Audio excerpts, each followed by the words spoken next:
ആന്തരിക രക്തസ്രാവത്തെ തുടർന്ന് കുറച്ചുനാളുകളായി തിരുവനന്തപുരത്തെ സ്വകാര്യ ആശുപത്രിയിൽ ചികിത്സയിലായിരുന്നു അദ്ദേഹം. പുലർച്ചെ 2:30 ഹൃദയാഘാതത്തെ തുടർന്ന് മരണം സംഭവിക്കുകയായിരുന്നു. മരണസമയത്ത് ബന്ധുക്കളും സുഹൃത്തുക്കളുമടക്കം നിരവധി പേർ സമീപത്തുണ്ടായിരുന്നു. 1922 മാർച്ച് 22 മഹാറാണി സേതു പാർവതിഭായ് തമ്പുരാട്ടിയുടെയും MR രവിവർമ്മയുടെയും മകനായിട്ടായിരുന്നു ഉത്രാടം തിരുനാളിന്റെ ജനനം. പ്രാഥമികവും സെക്കൻഡറി വിദ്യാഭ്യാസവും പൂർത്തിയാക്കിയ ശേഷം 1952 ബാംഗ്ലൂരിലെ പോളിമൂത്ത് കമ്പനിയിൽ ജോലിക്ക് ചേർന്നു. പ്യൂണായും ഡ്രൈവറായും ജോലി ചെയ്തു. ഇതിനിടെ തിരുവിതാംകൂർ മഹാരാജാവിന്റെ സുരക്ഷാ സേനയിലടക്കം സൈനിക വൃത്തിയും ചെയ്തു. 91 തിരുവിതാംകൂറിന്റെ അവസാന ഭരണാധികാരിയായിരുന്ന ചിത്ര തിരുനാളിന്റെ മരണത്തോടെ തിരുവിതാംകൂർ രാജകുടുംബത്തിന്റെ കാരണവരായി.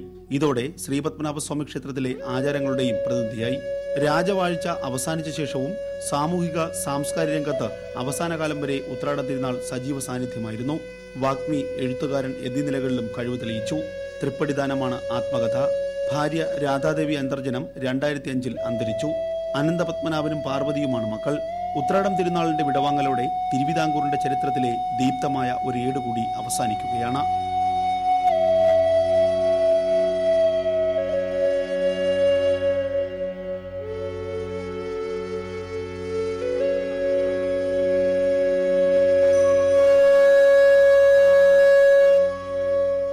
India vision, Thiruvananthapuram.